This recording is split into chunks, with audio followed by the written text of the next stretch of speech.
everybody. I'm just going to pretend it's this intimate group of new friends, and I know the rest of you are out there, so I actually welcome everybody. My name is Amy Gotliffe. I'm Conservation Director here at Oakland Zoo. Somebody just asked me how long I've been here and realized it's been 14 years. I actually never saw myself working at a zoo.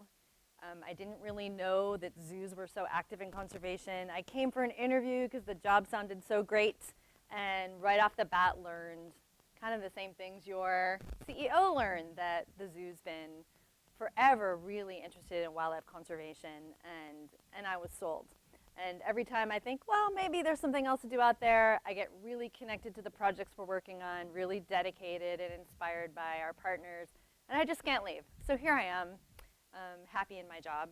And I thought I would mention that conservation at the zoo is broad.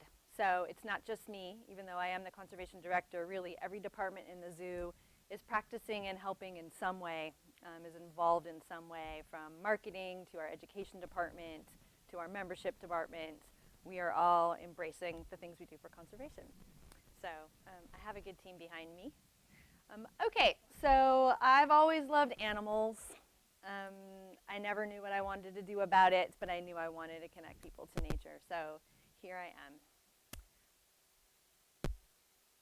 And are these the lions we're going to be talking about today? No. But I'll start by just saying it amazes me that we share this world with these beautiful animals. And I thought I'd share some images with you. It's very exciting that I've taken a lot of these photos where I know the photographer, and it makes me grateful for what I get to do in this world, but just grateful to share this planet with gorgeous, interesting creatures. This is Oakland, the chimpanzee, by the way.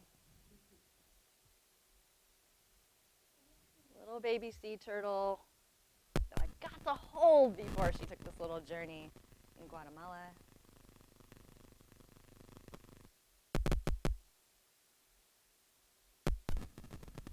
A portrait of our python.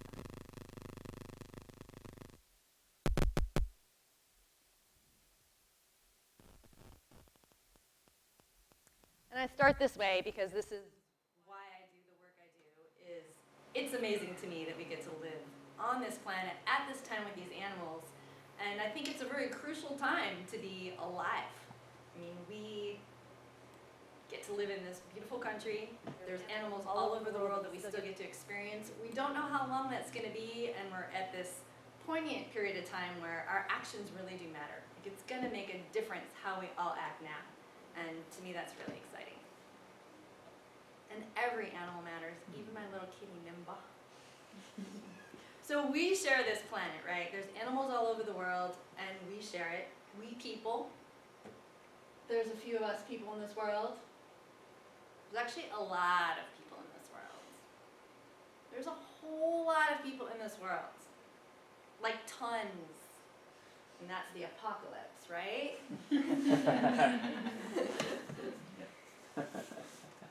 Anybody know how many people live on the planet now?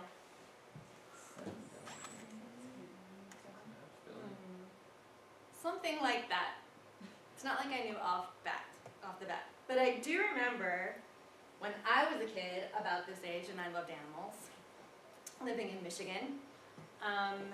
Around 1976, there was a Burger King commercial that some 200 million people, they're talking about in the United States, really stuck in my head.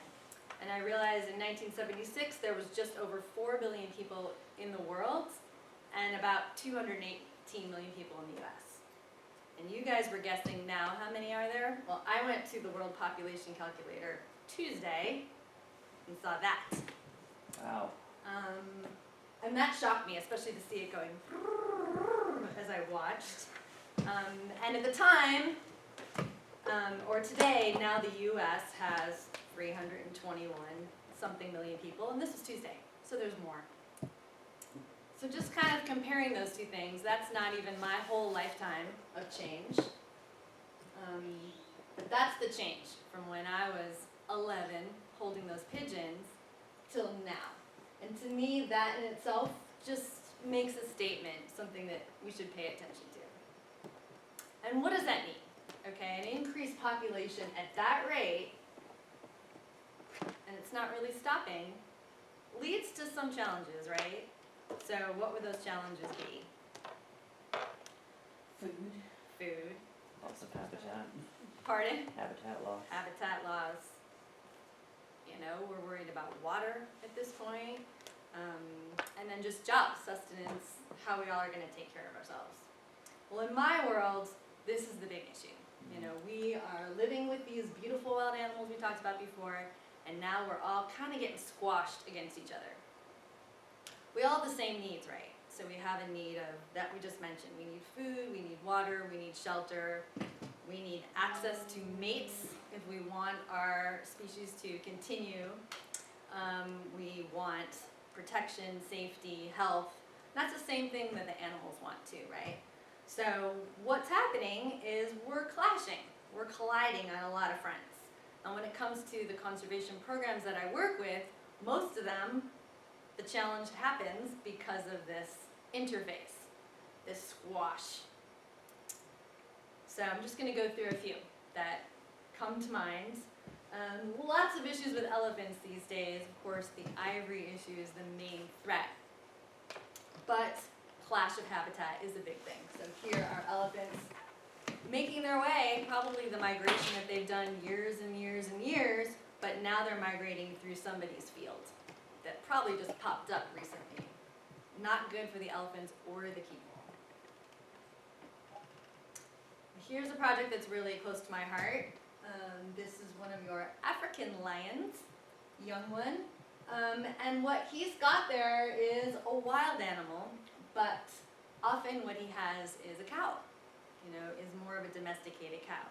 And what happens in that situation is a lion who lives in a certain park or territory, comes across a delicious chubby cow who doesn't know how to run or defend itself, and of course eats it. And that cow had belonged to pastoralists, herders, people who use that cow for meat and sustenance, and now they've got a conflict. Anybody want to guess what happens to that lion? Yeah. The pastoralists will do what they need to do, and in their mind that's kill the lion. And unfortunately, in the case of the story of a group that we work with, it's a pretty awful death. They will take a dead cow, lace it with a pesticide, and that lion ends up getting slowly poisoned. It's painful, it's horrible, and often it's one of the leads, like a lioness, who's done the hunting. So not only do we lose that lioness, her cubs cannot be fed, and often she's the one who does the breadwinning for everybody in the pride, and everybody suffers for it. Not good. Here is another clash. This is a chimp hand caught in a snare. This is in Uganda also. And this snare was not meant for this chimp. This snare was meant for a little diker, a little deer, or a little pig for a meal or to sell. It's actually illegal to hunt bushmeat in this area, but people do things that are illegal when they need to feed their family or make money. You know, that's kind of one of our first needs of a living creature. And chimp gets snared, doesn't necessarily die, but loses that hand or foot, or has a maimed hand or foot, really compromising their life. Let's go back to this cute little picture. Anybody know who that is? No, it's not Oakland the chimp. It's cute. This is a mountain gorilla. Okay. These mountain gorillas are kind of the really amazing charismatic gorillas. There's other kinds of gorillas. They live in only one region in the whole world, the Virungas, the Virunga Mountains, which covers a few different countries, Congo, Rwanda, and they were really losing these gorillas. They can really only live in this one bamboo forest way high in the mountains. But they created some decent solutions around them in that major tourist attraction. So it's like $500 to $1,000 to go and see one of these gorillas. They've got it very regulated. And the gorillas are kind of coming back. There's between 700 and 800, which doesn't sound like a lot, but it's better than it was, and they're very protective because they make so much money. However, there's still farmers all around. So as the farmers are doing what they're doing, the gorilla population is healthy, but it can't really grow and expand. So where are those gorillas going to go? How do these groups led by one silverback survive? So just another clash, another mess. That's our beautiful wolf we were looking at. Something we're really thinking about in California right now is they're tiptoeing over the border. Are we ready to handle what's going to happen with wolves? And our cute little sea turtle there. This isn't, the sea turtles in this case aren't necessarily scaring us or hurting us or invading our territory yet. We're doing that to them. You know, a lot of these guys are going to die of not having a place to go to lay their eggs, or hitting a plastic bag, or having eggs stolen in the future. So there's still clashes. And not all of this is happening in exotic locations. You know, in our own parks as we move through, people are encountering animals in ways that's not good for either the people or the animal. So this is kind of funny. I found when I was looking these up, there was a lot of funny videos of human, you know, wildlife conflicts. But what happens if this moose hurts somebody? Well, not only is the person hurt, but then there's an obligation from authorities to kill that animal. So that's what often happens at the end of these funny videos. You guys seen this one?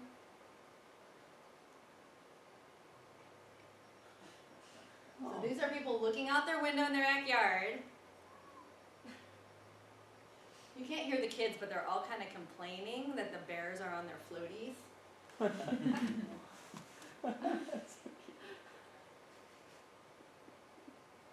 Yeah, it's a party. And they're in there forever, and there's also pictures of them like hanging on the swing and doing all kinds of things. And that's awesome. But let's say the kid was outside, or an adult was outside, you know, an interaction that could lead to somebody getting hurt, and once somebody gets hurt, mama bear could have been authorized to be killed, and that means baby bears need to be euthanized or find homes in captivity. And it happens all the time.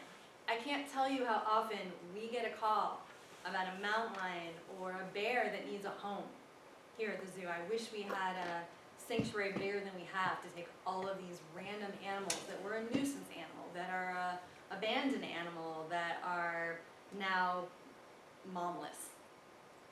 It happens a lot. Okay, what about right here where we live? Do we have human-wildlife conflicts? We do. And here's like a very obvious one that people don't think about, but it happens all the time. Raccoons. So they're so cute. I've got a giant one who lives in the tree in my backyard. She's got to be a bear. She's gigantic. And every time my fig tree starts to kind of grow big enough, she comes and takes a branch down. So we have a good relationship. But had I been somebody else, like my old landlord, they would have had her killed, or killed her herself. They are living with us, and we need to learn to live with them.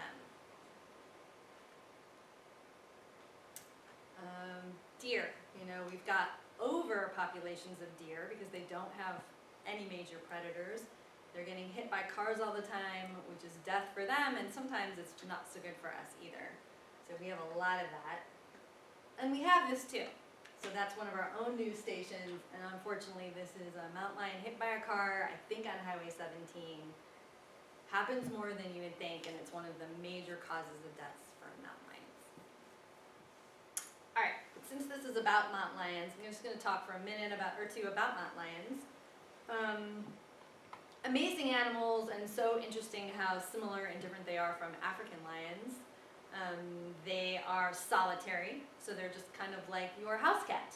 You know, they want to be alone, they're very quiet, they don't live in prides, they don't have names, they are this very beige color. In fact, there's 40 different names for a mountain lion that all have to kind of do with the color of their fur. Anybody guess any of them? Up there, there's the puma. Bobcat. Panther. Close. Panther. So a bobcat's kind of a littler guy. But when you're talking about puma, mountain lion, there's all kinds of cougar, mountain lion, puma. There's some wild names. Apparently there's 40 different names in America, and it all stems from like the Native Americans who originally encountered them, named them different things. It's not a leopard or a jaguar or a bobcat. They're always that color. They're never, a black panther isn't a thing. It's a black leopard or a black jaguar. So they always have this beige color, and they fit in perfectly in California, right? Because you can barely see them. They live about 10 years in the wild, and if they're in captivity, they might live 20. They're very, very, very hard to study. So people often ask questions like, how many are in California, how many are in the world? They give a very rough estimate of about 30,000. They're not currently labeled as endangered, so people still hunt them, and they're very, very, very hard to study. Totally not like an African lion that usually they're sprawled out under a tree or laying there out in the open, and you can just drive your truck right over them and be like, hey, I'm going to take a million pictures of you and video and count you and watch you and collar you. Like these lions, you barely see them. They eat mostly deer, and I find it really interesting that just the way their teeth and jaw are kind of fit perfectly on the neck of a deer, so they're swift hunters. It's one bite, instant, very humane death. They're pure carnivores. So if you were to look at a jaw of a mountain lion, it would be exactly the same thing as the jaw of your little cat. It's all sharp teeth, all carnassials. So meat is the thing they're supposed to be eating. They absolutely have to do it, even in the Bay Area.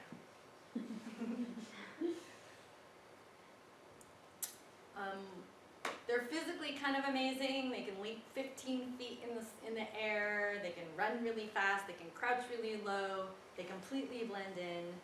It's really important, their role in the world, kind of the same thing as you hear about wolves, is they're a keystone species. So we need them. They keep a balance. As long as they do what they're supposed to do and eat the prey animals and the hoof animals, that keeps all of the plants in line. It stops erosion. It keeps the right plants growing, which feeds other animals. So they're a really important part of the ecosystem, and we really do need them.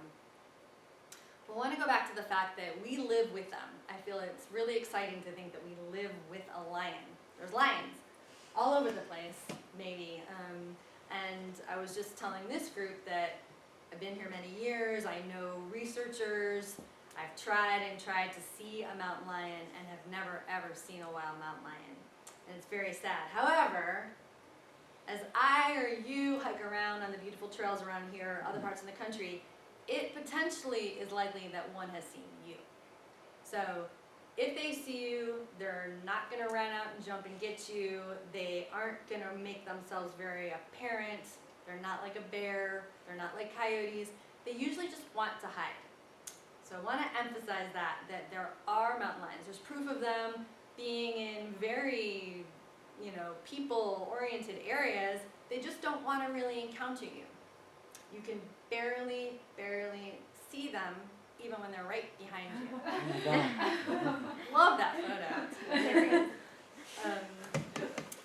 But they do, one thing about them that really shows you why there's a clash is they need a lot of space.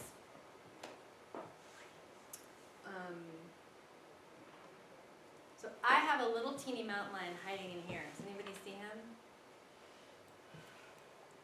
Oh, good job. I play with toys, okay? So we have a lot of little animals in our office. When you get bored, we make little shows. And this is one of my coworkers, and I didn't tell her I was borrowing it. Thank you, Carol. This little mountain lion is probably, I would say, 150 times smaller than a real mountain lion. How much space do you think this mountain lion would need if he were a male? Like, just look at the room. So to find his mate, to find food. The entire room.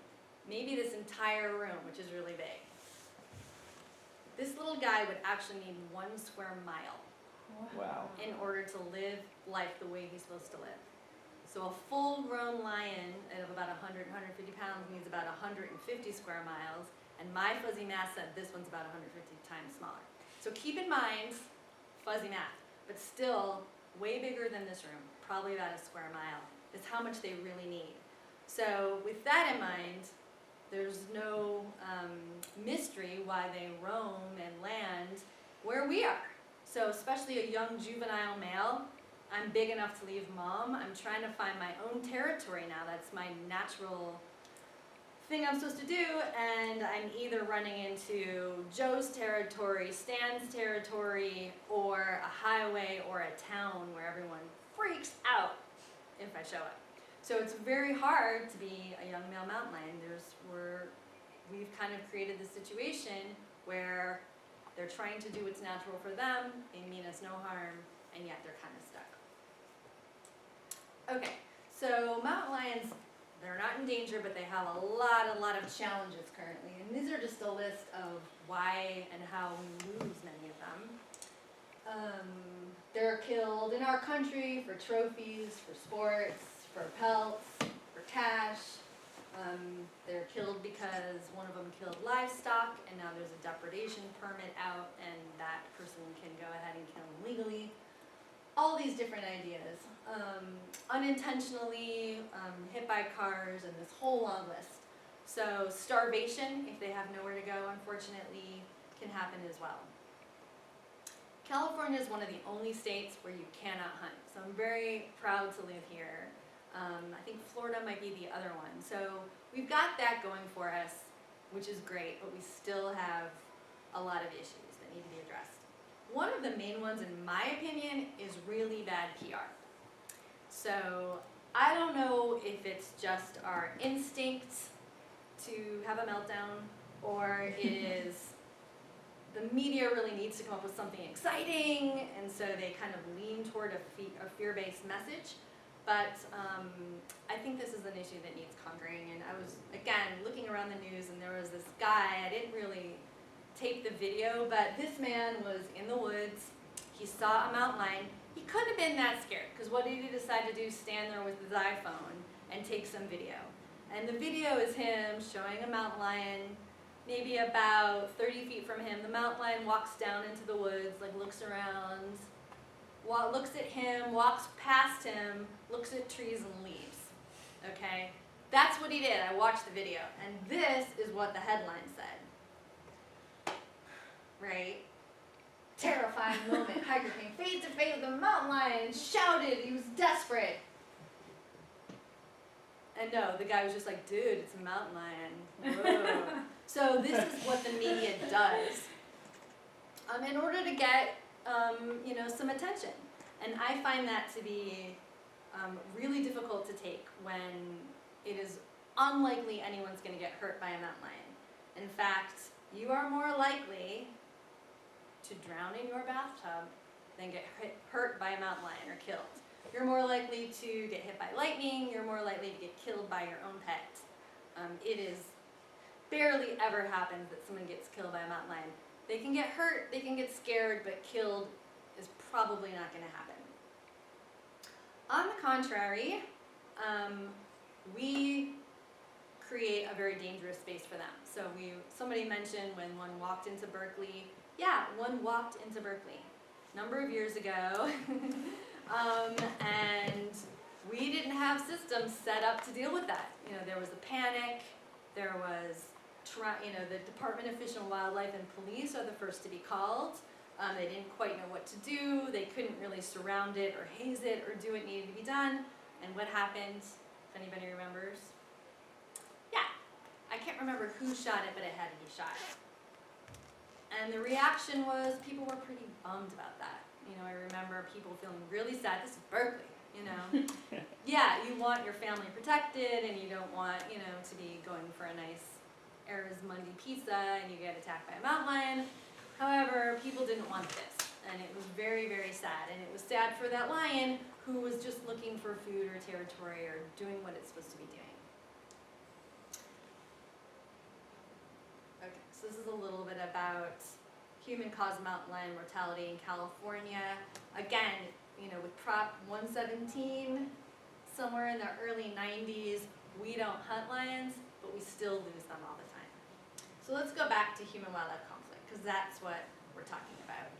And this concept is really interesting to me. I knew there was human-wildlife conflict. I didn't really realize how complicated it could be, and so I'm just going to try to introduce that depth. Anybody know where that is? Right by mine? Yay! We were just all establishing that many of us live near Lake Merritt. I love this photo because it looks like a Mediterranean haven, but my house might be in there. So Oakland's amazing, and here's a really good example. Like everyone in Oakland, we all want the same thing for Oakland. We want it to be thriving, we want it to be safe, we want there to be jobs, we want everyone to be respected. We love that it's so diverse. You know, that's one of the things I love about taking a walk around Lake Merritt. You hear different languages, everyone's a different shade of the, color of the rainbow, and it feels so good. Even if it weren't that diverse, there still would be issues. So Oakland is kind of on this cusp of change, which leads to all these different groups coming out, trying to have those needs be met, of respect, of jobs, of safety. And they do it in different ways, right? And I went to all of these, I went to a nice peaceful candlelit vigil protest. And I didn't do this, but my friends did, stand and did a very activist move around the same issues, really. So I'm just mentioning these two things because when I talked to different people, it became apparent that people were really attached to their way of getting their needs met. I am a peaceful protester. I'm the candlelit person, I'm the talker. And other people were very attached to their role as an activist. In fact, some people, I don't even know if they knew what the cause was. They were going to come out because they like their sign, they want to be tough. There was something in them that they identified with an activist, and they were going to come do this thing. Maybe it didn't even really matter why. So what I like to say is their status is, it's complicated. It's just complicated. I'm going to give an example, a personal example. All right, this is my bike, or was my bike. So I had this bike I was in love with. It was a little Bianchi Eros, and I did the age ride on it, and I was very, very attached to it. And I had a landlord in Oakland who insisted that everyone in our building didn't bring your bikes into our apartments.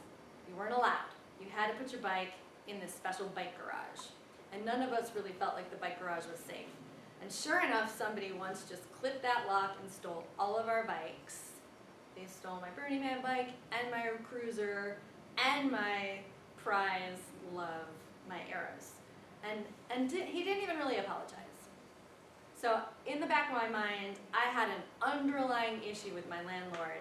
I was mad about that bike and mad about everybody.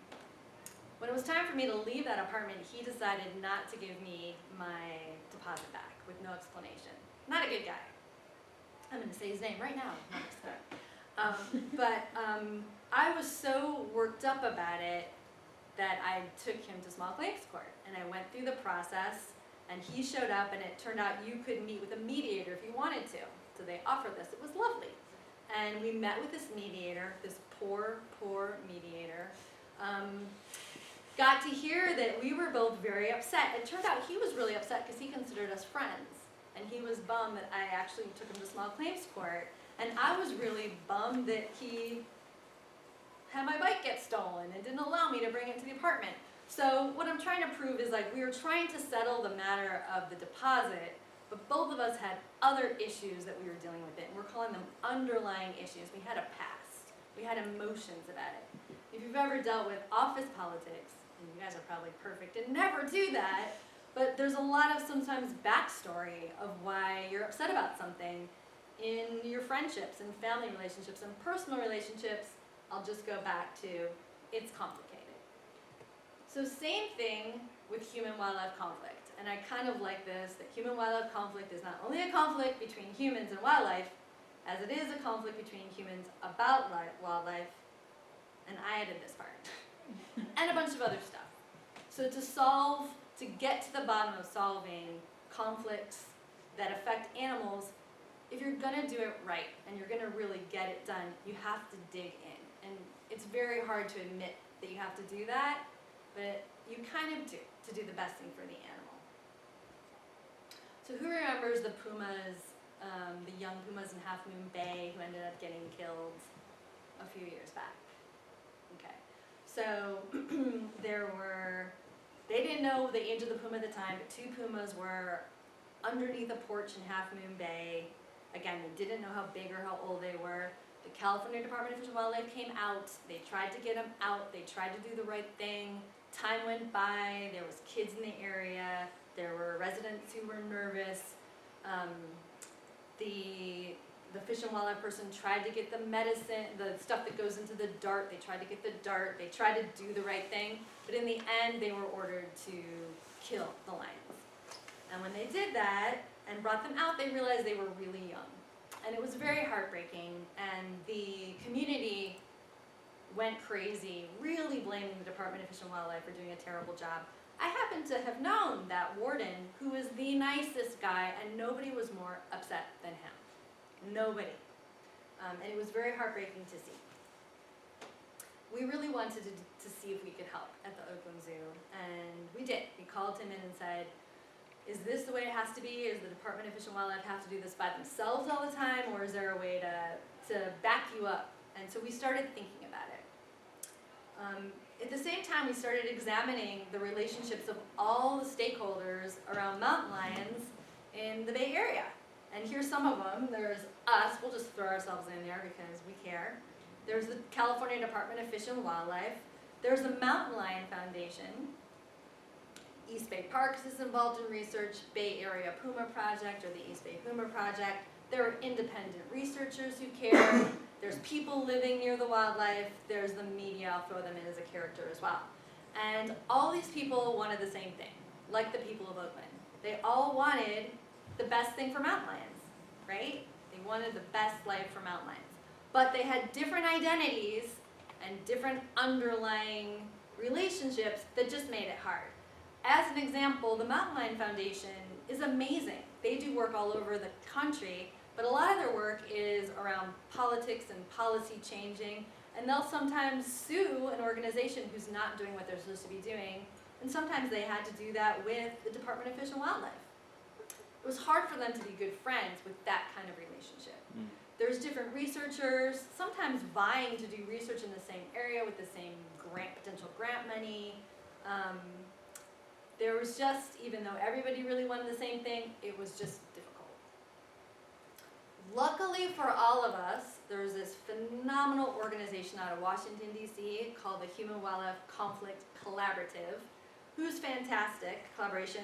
They do this major transformation work. They train people all over the world. They're run by an organization, a woman called Francine Madden. She's fantastic.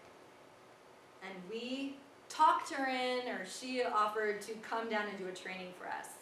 I wrote the word salad up there because it was super fun that as this group of people came together, and there were mountain lion people and lion people and all kinds of different conservationists, we weren't told each other's real names or jobs until 3 or 4 days into the training. We all picked funny names. One guy's name was Salad. And it was just a way of not having anything to do with our identity. One person was the director of our zoo. He didn't want to come to the group as the director. He just wanted to be his nickname, which I shall not tell you. And it was great because we were really able to interface on the same level. And these are the type of things they teach you about. The disputes could be going on, just like me and my landlord. We all have an underlying story that happens of who we are, the identity of who we think we are and what we're standing for can really get in our way. And when this group came together, during our training, we had to kind of map it out. So we had to figure out, well, dispute-wise, we had different ideas of really the major outcome that we were willing to live with. Kill it, put it in captivity. Some of us were okay with it, some weren't. Release them, never ever kill one. We had different ways of things that we wanted. Underlying, we had that tangle of a little bit of those relationships. The media, was too far out there in how they presented. The Mountain Lion Foundation and the Department of Fish and Wildlife had this relationship that wasn't perfect. The different researchers and conservationists had different ideas, and activists had their own different ideas. So we had to kind of look at that, and we had to look at the different identities of the people who we would be wanting to interface with. There was the hunter versus the protector, the rural and the urban people.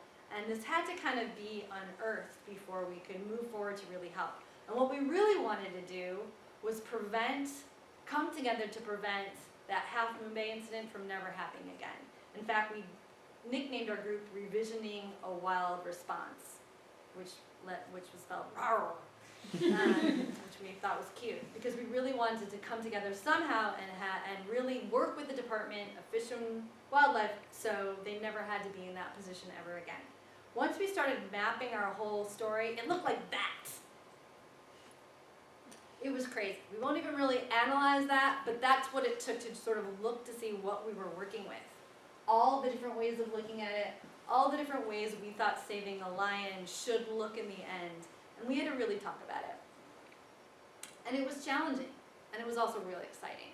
There were apologies and deep talks and mediating for two people, and we cried, we laughed. But in the end, we came together and we created something called BayCat. This is only about 2 years ago, so we're still in our baby form, but we think it's the Bay Area Carnivore Action Team. And here in the team, you see somebody from the Department of Fish and Wildlife, or two people. There's your friend Zara from East Bay Puma Project. There is Lynn from the Mountain Lion Foundation. There's Kim, who's a researcher, and there's me. I'm always just jumping in there, want to be included. Here's our vision. It's an alliance of agencies and organizations in the Bay Area working collectively to transform community response to mountain lion incidents, build relationships to improve coexistence between humans and mountain lions. We're hoping it serves as a model. So we couldn't find any other groups that were doing this, and we decided we're going to give it a try. I'm not going to go into all of this, but our mission is basically to collaborate, to come together to do its best.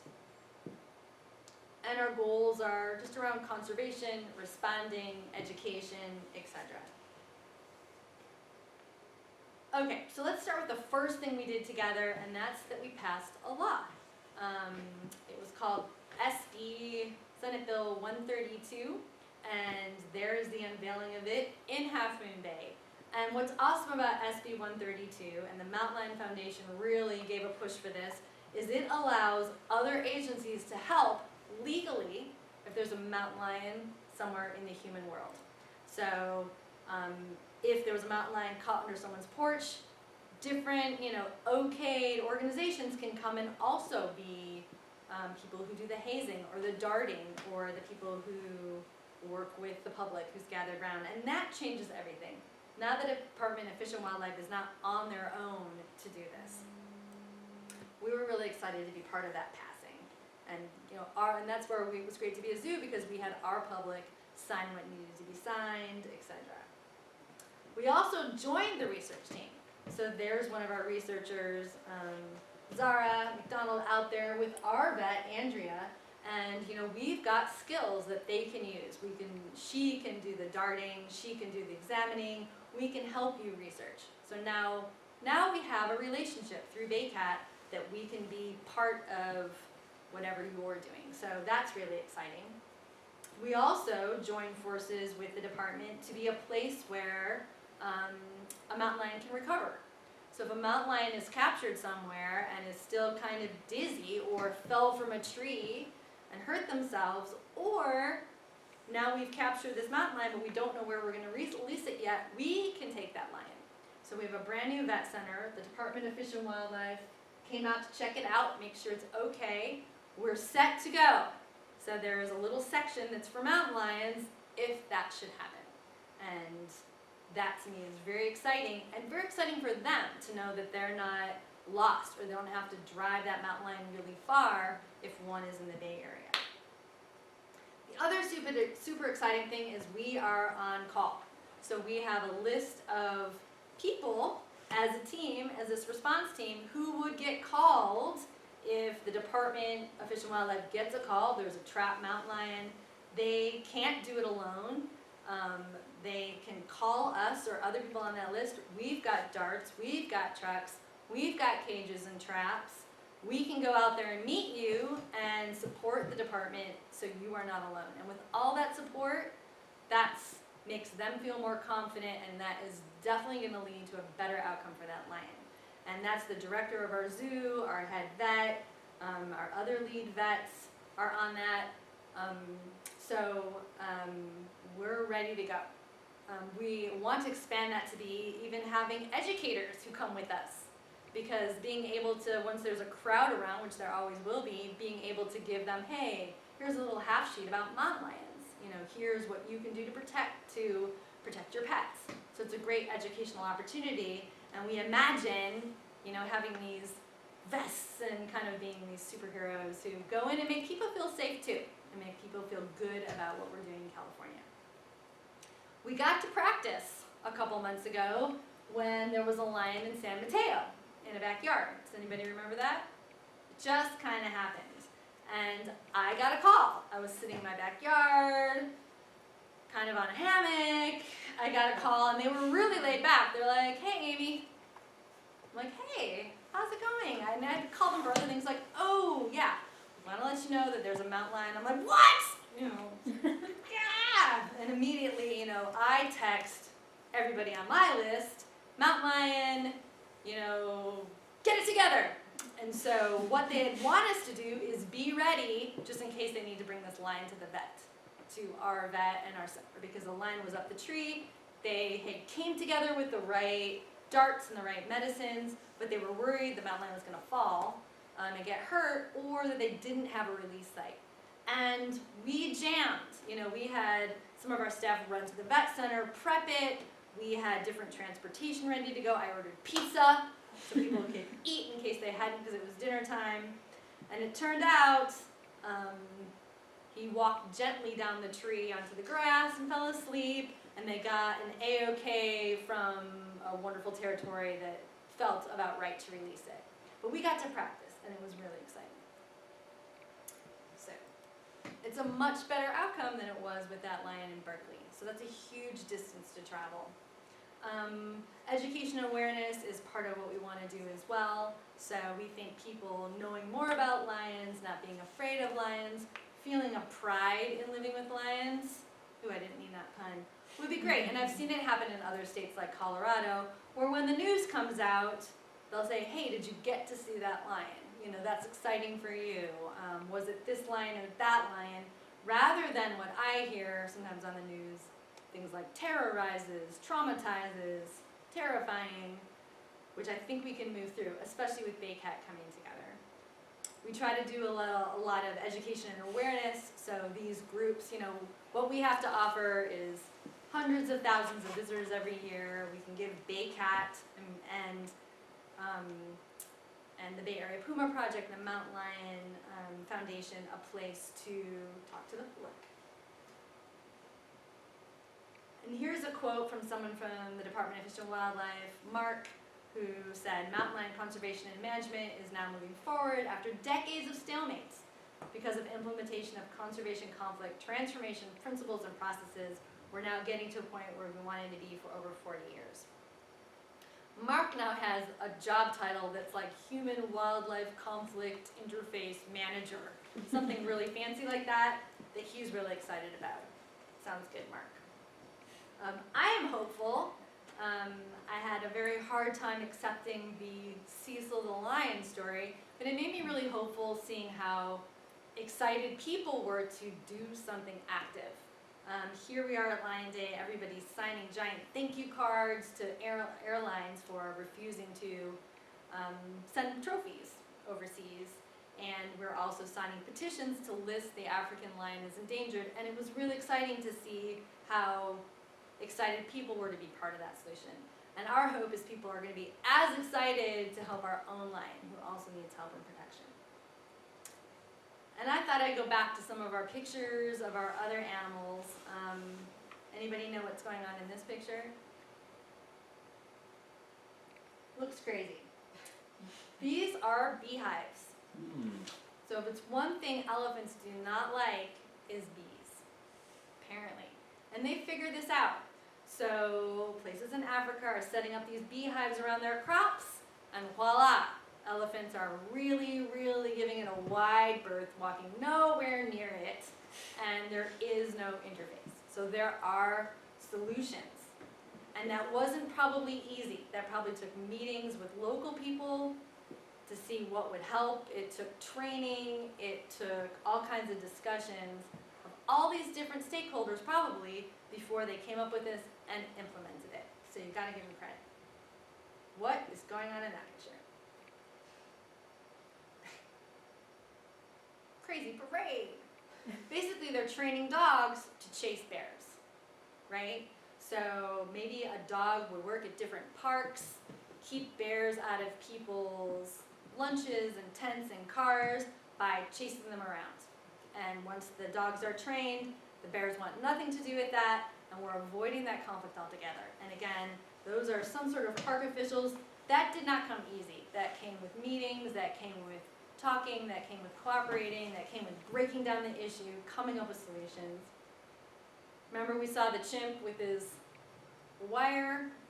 This is how they handled it. They had a talk with all the people who were poaching about why they poach and what they need, and jobs and money is one of them. So they hired 4, now 6 people who are poachers to be snare removers. And those snare removers pull the snares. There's educators who talk to the public. And when they came together in those community groups to talk about what else you need, what they said is, we still want meat, sorry. We want meat and something to sell. And so they started a goat program. And now everybody who vows to be an ex-poacher gets a few goats. They get training on how to take care of them, training on how to have a small business, and vet care for those goats. So this, and I've been at these meetings, they're intense, they're complicated, but they get through them and they're success. It could be that simple, it's tying down your garbage. Or protecting your livestock with the right kind of cages. And I kind of end with this one because it's so exciting and potentially happening in LA. Are these amazing bridges.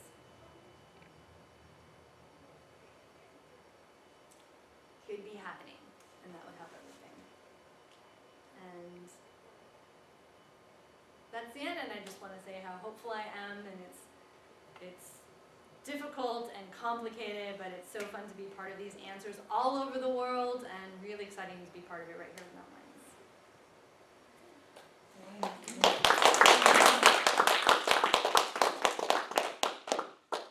Amy, thank you so much for sharing your experiences in wildlife conservation. I know that our team here should have some good questions, Sure. and we'll also field questions online. Okay, I'll do my best. Okay, anybody here want to start the ask? I'm curious, just thinking about conflict with all the wildfires that are going on in California right now, likely displaced mountain lions. Is there anything you guys are doing proactively or in anticipation of potentially increased incidences? Yes, just as soon as that started happening, I texted my boss, who's the head of all of our animals, and I'm like, are we ready? What can we take, and is this going to happen? And I would say, there's already a recovering mountain lion, a baby, found walking down the street. And so I think regular people just pulled him into the car. I would just say that we're on the ready. We've got a resource here. We've already this is more pets, but we're working with different organizations to make sure that they have the resources that they need. But it is a really good point. This is a really good example of a different reason why, a lion may be driven out of its territory. We don't work really that far out there, but there's certainly buzz around what we can do, and this is a big deal, and we need to be ready. Amy, could you talk a little bit about what makes for more suitable habitat for some of these mountain lions? We know that we're taking a lot of it away with housing, and you showed the interstates there, and so they probably can't live everywhere, but are there certain types of things that they really need more than other types of habitat? Right. Actually, they're pretty adaptable as far as, this is one animal we've got in different parts of the country. They like, besides that crazy amount of territory, they can kind of adapt to more of a woods living or a rocky living, but they need us to be educated, I would say, is the main thing. And they need those areas, they need connected corridors. And that's, they're both very challenging things. So they need us to know how to live with them, to not lure them into our backyards. So if you were to go to one of these resources like Mountain Lion Foundation or even the Department of Fish and Wildlife or Bay Area Puma Project, you'd be able to find like how to not attract deer to your backyard. You know, how to not have gardens that's attracting the wildlife that the lion's going to want, and how to keep your, you know, your pets safe, and if you're, you know, if you're going to be somebody who has chickens or goats, how to keep them covered, so you're not attracting that lion, you're not encouraging an interface that's dangerous for everybody. And then I think we need to work with urban planners who really keep this whole, you know, ecosystem in mind, and what that means for us as people who are active is like getting our public to sign whatever petitions or passing different taxes that is going to allow for those highway overpasses or underpasses. I know you spoke about one of the missions for BayCat was to be a model for others. Have any other areas expressed interest in what you all are doing? We know when we first launched the idea, before we got to do anything, we definitely had some people asking us, and we're like, hang on. So I think that once we go ahead and do it, it's really, you know, we're building ourselves to support the California Department of Fish and Wildlife. So we're hoping other departments will then see this and then go ahead and do it. I mean, I know that our Department of Fish and Wildlife did their own version of this training with their people. All over California, because we're just the Bay Area, and that was really hopeful. So we feel like it's going to move forward. Do you face challenges organizationally when sort of issues like this or others come up, and given your mission as a zoo, which sounds very broad and flexible in certain situations, but just in terms of responding to kind of these bigger picture conservation issues, but at the same time, you know, fulfilling the mission of being a zoo, which I admittedly don't know what that is for Oakland Zoo, but just I'm just curious about some of the challenges and kind of figuring out what you tackle and what you don't. Yeah, well, just like we talked about those relationships just within like a group of people who want the same thing, like the Mountain Lion people. Within an organization, you have the same thing. You need resources. So certainly within the Oakland Zoo, we're a nonprofit. You know, we've got a development department who needs to raise money for us to function and do our jobs. So, you know, sometimes as somebody who also needs to or wants to raise money for our, you know, partner organizations and the issues, I need to come together with development and have those discussions of how can we both do this, how can we help each other, you know, meet those needs. And so that happens. I would say in the case of our zoo, I feel really lucky. We're all so excited. My biggest problem is sort of like being clear what everybody's doing, because everybody is pretty excited to have these relationships and do whatever they can. And it's kind of like one of the really fun parts. And our zoo takes in a lot of rescues. So we're like automatically working within this sort of conservation system just in our animal care. You know, we've got tiger who was confiscated from a circus being shut down, and 4 that were people's pets in Texas, and animals that came from the drug trade or illegal wildlife trade or, you know, unwanted pets. So we're working with the Department of Fish and Wildlife automatically in different departments just because of what we do. Yeah, it's a good question. Any questions from the Yeah, online? we can turn to maybe Fredericksburg, the other offices that we have on the line. Great, let's do that. Are they on? So Fredericksburg, do you have any questions for Amy? So, Amy, this is Rebecca Rubin. How are you doing? Great. I kind of hear you. Good. So, you can't see us here in Fredericksburg, Virginia, but we're all sitting here kind of amazed with and impressed with the work that you're doing, and really quite blown away with the dimensionality of it and how you've managed to figure your way through such a complicated and nuanced set of problems is really just unbelievable. Thank you. So there is a question in there, which is, we were talking about SB 132 and the sort of non-lethal provision portion of that, which obviously has had a really critical role to play in your tactical measures, how you can move forward. Is there some thought that that type of provision could be extended to other species as well? Yeah, that is one of the reasons why we really struggled with our name. First of all, we wanted to be Baycat because it sounded so cool, Baycat.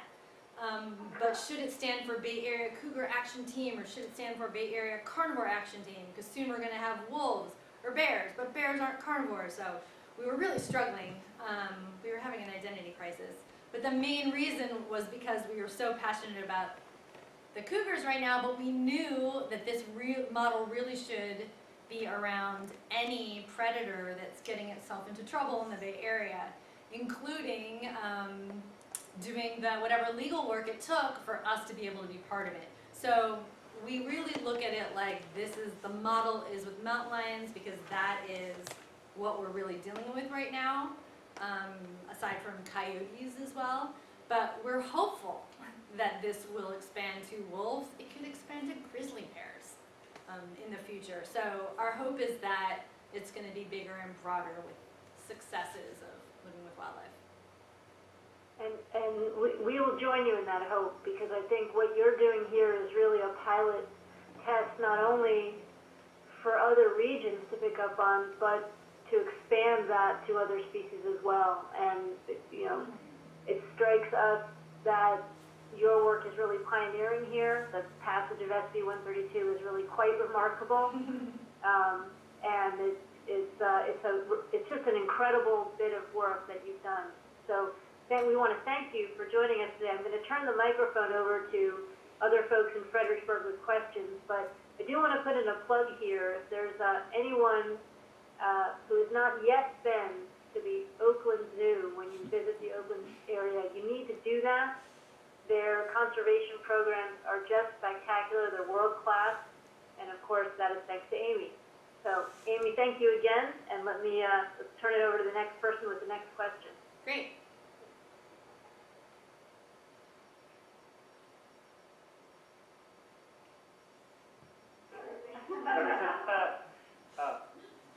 Hi, my name is Shane, and I have a question. Something we kind of kicked around here in the office about quantifying, attaching number value to preserving ecosystems, preserving the environment, just as another way to kind of encourage people to do so, appeal to that type of audience. I'm just wondering if there has been any movement to do that in your campaign, or just in wildlife conservation in general, just trying to put a dollar sign to the conservation of carnivores for the benefits they provide, maybe to tourism or balancing and keeping the ecosystem in check and productive. Thanks. No, but could you help me do that, Shane? Because that sounds like it'd be really helpful. It's a great idea. Needs to happen. Are there any other urban areas outside of the Bay Area that would make good candidates for this program? Yeah, I think so. I mean, I think that there's a little bit of cooperative work in places like Colorado. There might be cooperative work in places like Montana. Again, we're the only state that doesn't hunt, so we have a bit of a different relationship. But I think when I go to the websites of their departments of Fish and Wildlife, they're the ones, though they hunt, that seem, especially Colorado, I remember seeing like more of a positive spin on working with mountain lions and living with mountain lions. I was kind of impressed by some of what I read there. So I would like to say those sort of states that maybe are more used to a wild life and living within those interfaces. But I can't say for sure. I mean, we're just one little part of California. So I think our first aim is to hit up the rest of California. Great, thanks. Sure.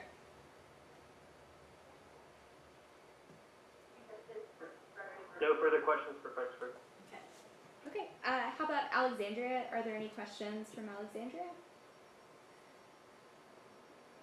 Hi, Amy. This is Rich Engel. I have a question in terms of the conservation organizations you work with. Are there any in the state of California that work explicitly to protect mountain lions and mountain lion habitat? Yeah, well, the Mountain Lion Foundation, I guess, works in a lot of places in the United States. I mean, their policies are pretty, what the changes they're trying to make are broad, but they're based in Sacramento, so California is kind of their first item of business.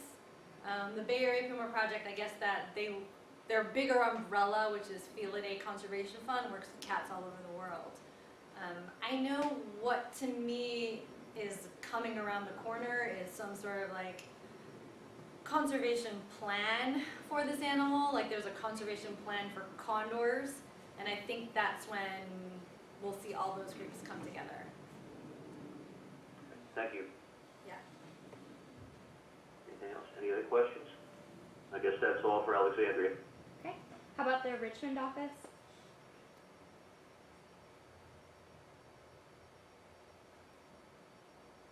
Okay, and how about Oceanside? Any questions?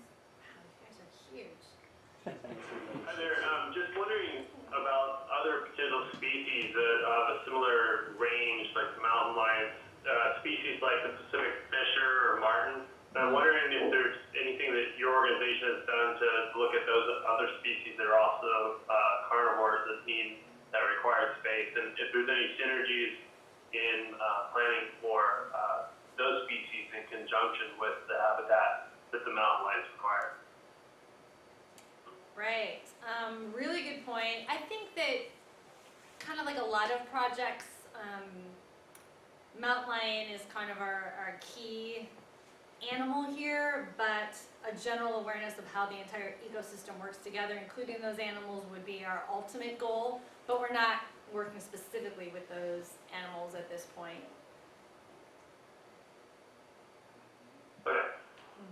I mean, one example that's interesting is a group called Project Coyote out of the Bay Area, and they use coyotes as their main focus animal, but they're looking to educate and change policies around all species within that ecosystem. So a lot of organizations kind of take that approach where we do have this specific animal that is our focus, it's in our name, but we understand how it affects the bigger habitat. Great. Any other questions or comments? Okay, well, thank you again, Amy, and we'd also like to extend a thank you to the Oakland Zoo. This is a world-class zoo, and we're so fortunate to have this in our backyard, and really for inspiring the community and continuing to connect the community to wildlife. We'd like to offer our support to your programs, specifically to the Mountain Lion Initiative, and that's how we'd like to continue to extend our support for the zoo's unwavering commitment and dedication. So if I could ask everybody to give Amy another round of applause, we've appreciated this time with you.